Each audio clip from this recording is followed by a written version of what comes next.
আকাশবাণী খবর পড়ছি সুস্মিতা সেন। বিশেষ বিশেষ খবর হলো, তৃতীয় দফার লোকসভা নির্বাচনের জন্য আজ বিজ্ঞপ্তি জারি হবে। এই দফায় ৯৪টি আসনে ভোট নেওয়া হবে ৭ই মে। লোকসভা নির্বাচনে প্রথম দফার ভোট গ্রহণের দিন এগিয়ে আসার সঙ্গে সঙ্গে বিভিন্ন দলের প্রচারাভিযান আরও জোরদার হয়েছে। রাজস্থান, উত্তরাখণ্ডে সর্বশক্তি দিয়ে ঝাঁপিয়েছে বিজেপি, পিছিয়ে নেই কংগ্রেসও। ভারতীয় সেনাবাহিনীর ত্রিশক্তিকোর সিকিমের ১৭,০০০ ফুট উচ্চতায় ট্যাঙ্ক বিধ্বংসী ক্ষেপণাস্ত্রের পরীক্ষা সহ প্রশিক্ষণ মহড়া চালিয়েছে।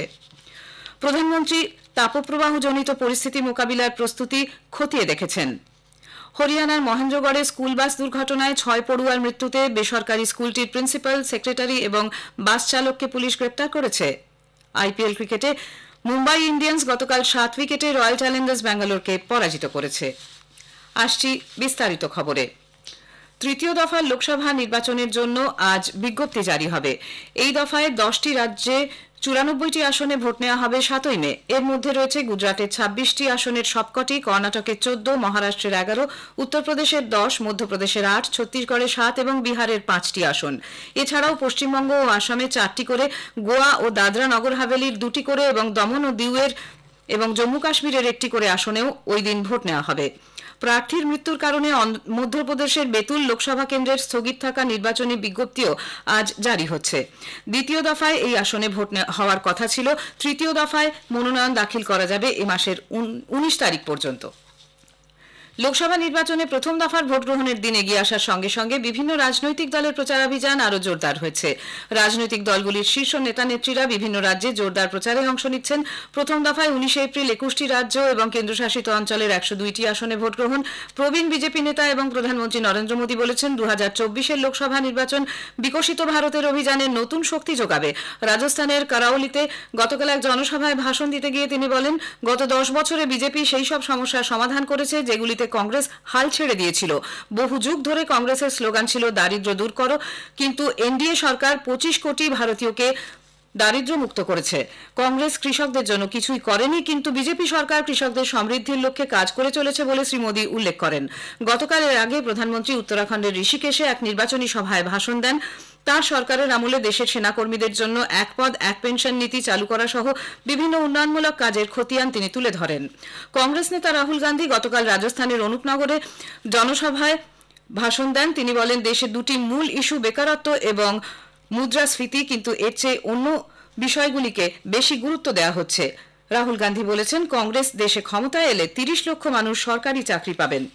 বহুজন সমাজ পার্টি প্রধান মায়াবতী কেন্দ্রীয় সরকারের তীব্র সমালোচনা করে বলেছেন, সরকারি চাকরিতে পদোন্নতির ক্ষেত্রে তপশিলি জাতি উপজাতিদের সংরক্ষণের বিষয়টি বর্তমান সরকার কার্যকর করছে না।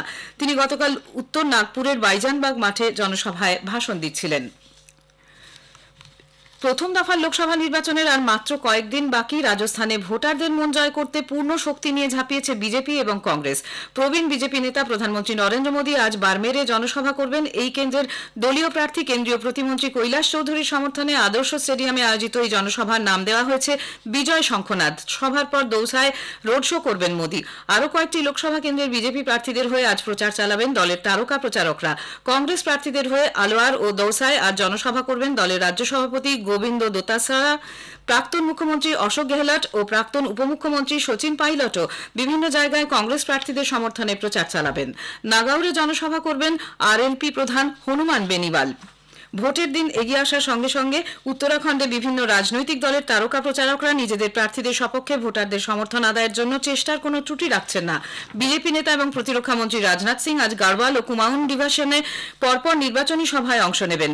চম্পাওয়াত, চামোলি এবং কাশীপুরে জনসভা করবেন তিনি। উত্তরাখণ্ডের পার্বত্য এলাকায় বহু পরিবারের সদস্য সামরিক বাহিনীতে কর্মরত অথবা অবসরপ্রাপ্ত সেনাকর্মী। সেক্ষেত্রে ওই অঞ্চলে প্রতিরক্ষা মন্ত্রীর প্রচারাভিযানকে বিজেপি বিশেষ গুরুত্ব দিচ্ছে। হরিয়ানার মুখ্যমন্ত্রী নায়াব সিং সাইনি আজ বিজেপি প্রার্থীর সমর্থনে বিভিন্ন জায়গায় প্রচারাভিযানে অংশ নিতে হরিদ্বার যাচ্ছেন। আপ নেতা এবং পাঞ্জাবের মুখ্যমন্ত্রী ভগবন্ত সিং মান আজ তিনসুকিয়া এবং শোনিতপুরে দলীয় প্রার্থীর সমর্থনে প্রচার সারবেন। বিজেপি মিজোরাম জোরাম মেডিকেল কলেজকে আঞ্চলিক চিকিৎসা বিজ্ঞান প্রতিষ্ঠান বা রিজিওনাল ইনস্টিটিউট অফ মেডিকেল সায়েন্সেসের পর্যায়ে উন্নীত করার প্রতিশ্রুতি দিয়েছে। লোকসভা ভোটের প্রাক্কালে মিজোরামের জন্য ভবিষ্যৎ পরিকল্পনা প্রকাশ করে প্রবীণ বিজেপি নেতা এবং বিদেশমন্ত্রী ডক্টর এস জয়শঙ্কর বলেছেন, এই নির্বাচন কেবল 5 বছরের নির্বাচন নয়, বরং এ হল আগামী 25 বছরে ভারতের স্বাধীনতার শতবর্ষে পৌঁছানোর রূপরেখা স্থির করার নির্বাচন। তিনি বলেন, 10 বছর আগে যে বিশ্ব ভারতের অর্থনীতিকে ভঙ্গুর আখ্যা দিয়েছিল, সেই বিশ্বই আজ ভারতকে 5 শীর্ষ অর্থনীতির দেশ হিসেবে দেখছে। ভারত খুব শীঘ্রই শীর্ষ 3 অর্থনীতির একটি হয়ে উঠবে বলে মন্ত্রী আশা প্রকাশ করেন। এই ভবিষ্যৎ পরিকল্পনা সম্পর্কে মন্ত্রী বলেন, আয়ুষ্মান ভারতের আওতায় রাজ্যের স্বাস্থ্য পরিষেবার ব্যবস্থা আরও মজবুত হয়ে উঠবে। এ ধরনের স্বাস্থ্য পরিষেবার ক্ষেত্রে মানুষ স্বল্প মূল্যের ওষুধ পাওয়ার সুবিধা পাবেন বলে দল প্রতিশ্রুতি দিয়েছে। বিজেপির পক্ষ থেকে রাজ্যে স্কুলগুলি ঢেলে সাজানোর এবং কেন্দ্রীয় বিশ্ববিদ্যালয়ের অধীন প্রতিষ্ঠানগুলি ঢেলে সাজানোর প্রস্তাব দেওয়া হয়েছে। রয়েছে রাজ্যে আরও ইঞ্জিনিয়ারিং কলেজ তৈরির প্রস্তাবও। উল্লেখ্য, মিজোরামে ভোট গ্রহণ 19 এপ্রিল। ভারতীয় সেনাবাহিনীর ত্রিশক্তি কোর সিকিমের 17,000 ফুট উচ্চতায় ট্যাঙ্ক বিধ্বংসী ক্ষেপণাস্ত্রের পরীক্ষা সহ প্রশিক্ষণ মহড়া চালিয়েছে। গুয়াহাটিতে প্রতিরক্ষার জনসংযোগ আধিকারিক জানিয়েছেন, সমগ্র পূর্বাঞ্চলীয় কমান্ডের মেকানাইজড ও ইনফ্যান্ট্রি ইউনিটের মিসাইল ফায়ারিং ডিটাচমেন্ট এতে অংশ নিয়েছিল। যুদ্ধের পরিস্থিতিতে চলমান ও স্থির লক্ষ্যবস্তুতে বিভিন্ন অবস্থান থেকে গোলাগুলি ছোঁড়ার প্রশিক্ষণ দেওয়া হয় এই মহড়ায়। এত উচ্চতায় অ্যান্টি ট্যাঙ্ক গাইডেড মিসাইল ব্যবস্থার মহড়া একটি ট্যাঙ্কের জন্য একটি ক্ষেপণাস্ত্রের লক্ষ্য পূরণ করার পাশাপাশি এই ব্যবস্থার কার্যকারিতা ও নিখুঁত নিশানায় আঘাত হানার ক্ষমতাও তুলে ধরেছে। খবর শুনছেন আকাশবাণী থেকে। প্রধানমন্ত্রী নরেন্দ্র মোদী আসন্ন তাপপ্রবাহজনিত পরিস্থিতি মোকাবিলার প্রস্তুতি খতিয়ে দেখতে গতকাল এক বৈঠকে পৌরোহিত্য করেন। চলতি বছরের এপ্রিল থেকে জুন মাস পর্যন্ত সময়ে গরম আবহাওয়া সংক্রান্ত পূর্বাভাস সম্পর্কে তাকে অবহিত করা হয়। দেশের অধিকাংশ অঞ্চলে, বিশেষত মধ্য ভারত এবং পশ্চিম উপদ্বীপ অঞ্চলে এ সময় সর্বোচ্চ তাপমাত্রা স্বাভাবিকের চেয়ে বেশি থাকার সম্ভাবনা। জরুরি ওষুধপত্র, intravenous fluid, ice pack, ORS এবং পানীয় জল সহ স্বাস্থ্যক্ষেত্রের বিভিন্ন দিকের প্রস্তুতি খতিয়ে দেখা হয়। জরুরি সচেতনতা সংক্রান্ত সামগ্রী, বিশেষত আঞ্চলিক ভাষায় সময় মতো টেলিভিশন, রেডিও, সমাজ মাধ্যম সহ সব মঞ্চের মাধ্যমে ছড়িয়ে দেওয়ার উপর গুরুত্ব দেওয়া হয়েছে। এই বৈঠকে প্রধানমন্ত্রী সরকারের সামগ্রিক প্রচেষ্টার উপর গুরুত্ব দেন। তিনি বলেন, কেন্দ্র, রাজ্য এবং জেলা ও বিভিন্ন মন্ত্রকের একই রকম উদ্যমে কাজ করা জরুরি। সচেতনতা তৈরির পাশাপাশি হাসপাতালগুলিতে উপযুক্ত প্রস্তুতির উপর গুরুত্ব দেন প্রধানমন্ত্রী। বৈঠকে প্রধানমন্ত্রীর প্রধান সচিব, স্বরাষ্ট্র সচিব, ভারতীয় আবহাওয়া দপ্তরের এবং জাতীয় বিপর্যয় ব্যবস্থাপনা কর্তৃপক্ষের আধিকারিকরা উপস্থিত ছিলেন। ভারতীয় আবহাওয়া দপ্তর আইএমডি মধ্য ভারতে আজ পর্যন্ত হালকা থেকে মাঝারি বৃষ্টির পূর্বাভাস দিয়েছে। ঝোড়ো হাওয়া বয়ে যাবে মধ্যপ্রদেশ, ছত্তিশগড়, বিদর্ভ, মারাঠওয়াড়াতে। জম্মু কাশ্মীর, লাদাখ, গিলগিট বাল্টিস্তান এবং মুজাফফরাবাদে শনি এবং রবিবার এবং হিমাচল প্রদেশে রবিবার ভারী বৃষ্টির পূর্বাভাস রয়েছে। হরিয়ানার মহেন্দ্রগড়ে স্কুল বাস দুর্ঘটনায় 6 পড়ুয়ার মৃত্যুতে বেসরকারি স্কুলটির প্রিন্সিপাল, সেক্রেটারি এবং বাস চালককে পুলিশ গ্রেপ্তার করেছে। মেডিকেল পরীক্ষায় চালকের রক্তে অ্যালকোহল মিলেছে। প্রত্যক্ষদর্শীরা জানিয়েছেন, নেশাগ্রস্ত থাকায় নিয়ন্ত্রণ হারায় চালক। গাছে ধাক্কা মারার ঠিক আগেই লাফিয়ে বেরিয়ে যায় সে। ঈদের ছুটি থাকা সত্ত্বেও স্কুল কেন খোলা ছিল তা জানতে চেয়ে নোটিশ পাঠিয়েছে কর্তৃপক্ষ। বাসটির ফিটনেস সার্টিফিকেটের মেয়াদ 2018-এ শেষ হয়ে গিয়েছিল বলে তদন্তে জানতে পেরেছে পুলিশ। বাসটিতে 40 জনের মতো পড়ুয়া ছিল। গাছে ধাক্কা মারার পর বাসটি উল্টে যায়। পাকিস্তানের দক্ষিণ পশ্চিমে বালুচিস্তান প্রদেশে এক পথ দুর্ঘটনায় কমপক্ষে 17 জনের মৃত্যু হয়েছে, আহত আরও 38 জন। জানা গেছে, পুণ্যার্থী বোঝাই একটি ট্রাক হাব জেলার কাছে পাহাড়ি খাতে উল্টে যায়। প্রচণ্ড গতি থাকার ফলে বাঁক নেওয়ার সময় ট্রাকটির নিয়ন্ত্রণ হারিয়ে যায় বলে মনে করা হচ্ছে। পুণ্যার্থীরা সকলেই খুজদার শহরের পবিত্র শাহ নুরানি সুফিতে যাচ্ছিলেন। লিন্ডি ক্যামেরন ভারতে ব্রিটেনের নতুন হাই কমিশনার নিযুক্ত হয়েছেন। তিনি অ্যালেক্স এলিসের স্থলাভিষিক্ত হবেন। এলিস অন্য একটি কূটনৈতিক পদে বদলি হয়েছেন। লিন্ডি হবেন এদেশে প্রথম মহিলা ব্রিটিশ হাই কমিশনার।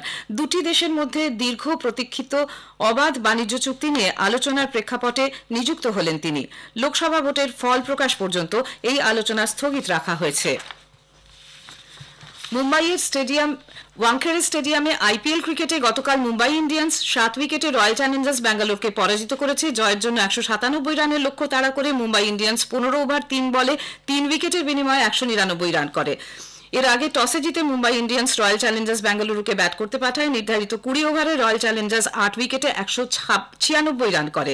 টুর্নামেন্টে লখনৌয়ে একানা স্পোর্টস সিটি স্টেডিয়ামে আজ লখনৌ সুপার জায়ান্ট দিল্লি ক্যাপিটালসের মুখোমুখি হবে। খেলা শুরু হবে সন্ধে 7:30টায়।